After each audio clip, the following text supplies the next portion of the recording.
तो 31 दिसंबर से शुरू हुआ ये मामला लगातार गर्माता जा रहा है। सियासत भी इसमें देखने को मिल रही है और तफसीली बातचीत करने के लिए हमारे नुमाइंदा शाहिद काजी इस वक्त हमारे साथ जुड़ गए। शायद आपसे जानना चाहेंगे, एक कॉलेज के प्रेमिसेस से शुरू हुआ मामला अब पार्लियामेंट तक पहुंच गया। कर्नाटका हाई कोर्ट में इस वक्त समाअत जारी है। क्या कुछ अपडेट इस मामले में अब तक मिल पा रही है? जी हम देखिए, पूरे कर्नाटक में ये मामला एक सियासी नजर के तौर पर देखा जा रहा है, क्योंकि लगातार जिस तरह से उठाया जा रहा है उसमें कहीं न कहीं सियासी एंगल भी नजर आ रहा है। दूसरी जानिब ये मामला इस वक्त कर्नाटक के हाईकोर्ट में ये मामला चल रहा है, समाअत जारी है, ब्रेक लगा हुआ है। उसके बाद 3 बजे के बाद ये जो मामला है इसकी सुनवाई आगे बढ़ेगी। लेकिन अब इस वक्त कर्नाटक में ये एक जो अफवाह है या एक सोच है लोगों की कि आज कोई फैसला आने वाला है, इसको लेके पूरे कर्नाटक की आवाम जो है लगातार इस पूरे मामले को जो है इंतजार कर रही है। इस सिलसिले में बात करने के लिए इस केस में लड़ रहे वकील सीनियर एडवोकेट रहमतुल्लाह कोतवाल इस वक्त हमारे साथ मौजूद है। इस केस के ताल्लुक से बात करते हैं। ये जो केस है ये ऑनलाइन भी चल रहा है, ऑनलाइन उस केस में शामिल हुए हैं। ऐसा बताएंगे ये जो केस है इस वक्त कब तक ये मामला सामने आ सकता है, हो सकता है, और लगातार इस वक्त जो सुनवाई चल रही है उसमें क्या अपडेट? ये सुबह से जो 12 बजे से जो है आर्ग्यूमेंट शुरू हुआ इसमें, तो 1:30 पे जो है लंच ब्रेक लगा है। 3 बजे से फिर ये रिज्यूम होगा।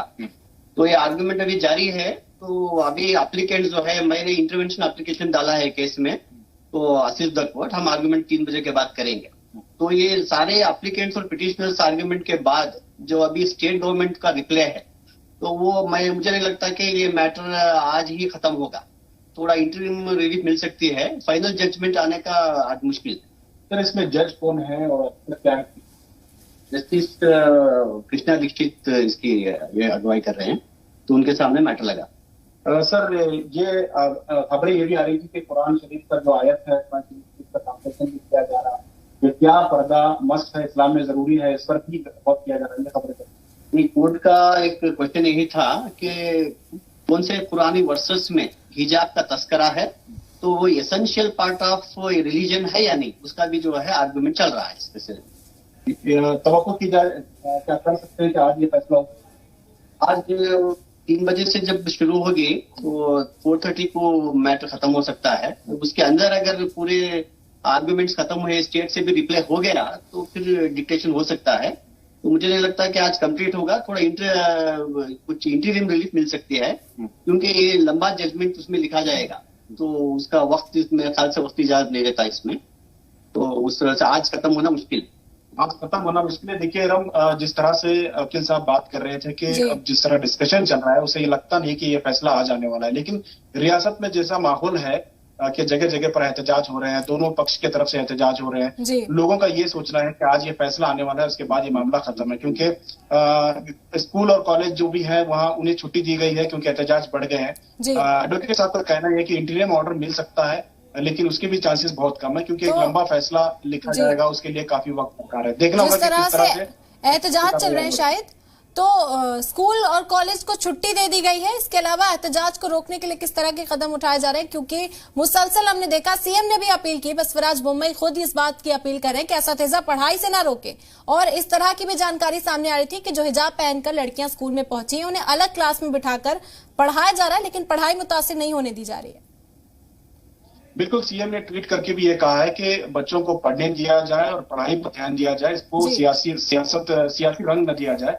और सीएम ने इस ताल्लुक से भी अश्योर किया है कि किसी तरह के दंगे फसाद इस पर ना हो। पुलिस की जानिब से भी सख्त पहरा लगाया गया है। हालांकि शिवमोगा और कई जगह पे कॉलेज पर खतरा होने की भी खबरें आ रही हैं और लाठीचार्ज होने की भी खबरें हैं। तो इस पूरे मामले को जो है कंट्रोल करने के लिए पुलिस पूरी तरह से सख्ती से जो है इंतजाम कर रही है, उस पूरे कंट्रोल करने की कोशिश कर रही है। हालांकि ये मामला जिस तरह से कोर्ट में शुरू हुआ उसके बाद से ही जो है लगातार एहतजाज की वजह से कहीं ना कहीं एक तशद्दुद का शक्ल जो है इख्तियार कर चुका है। लेकिन हुकूमत भी इस पूरे मामले को संजीदगी से ले रही है, क्योंकि ये मामला अब सिर्फ कर्नाटक का नहीं है बल्कि पूरे मुल्क में जो है ये मामला पहुंच चुका है और तमाम लोग इस कोर्ट के फैसले का इंतजार कर रहे हैं। और बेहद फिक्रमंद कर देने वाला ये मामला है शायद, क्योंकि बस बच्चों के मुस्तकबिल से पूरा मामला जुड़ा हुआ है। बच्चों की जहनियत पर असर पड़ेगा इस पूरे मामले से।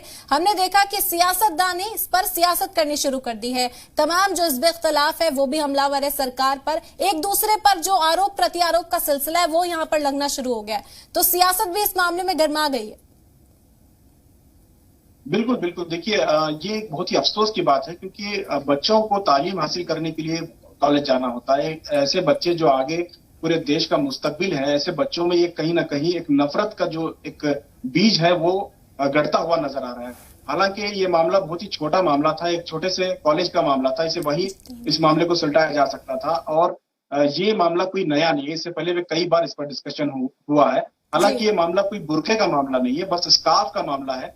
और इस मामले को इस तरह तूल दी गई है, इसमें सियासत का जो असर है वो खास देखने को मिल रहा है। इसी वजह से अभी जो स्टूडेंट पॉलिटिक्स है वो कहीं ना कहीं वो गर्मा गई है। बिल्कुल, यहाँ लगातार पर जो है सियासत जो है वो गर्मा गई। अब देखना होगा हाईकोर्ट में इसकी समाअत है, किस तरह का फैसला सामने आता है, किस तरह के नताइज निकलकर सामने आते हैं, देखने वाली बात होगी। बहुत बहुत शुक्रिया शाहिद, तमाम बातचीत हमसे करने के लिए, जानकारी हम तक पहुंचाने के लिए।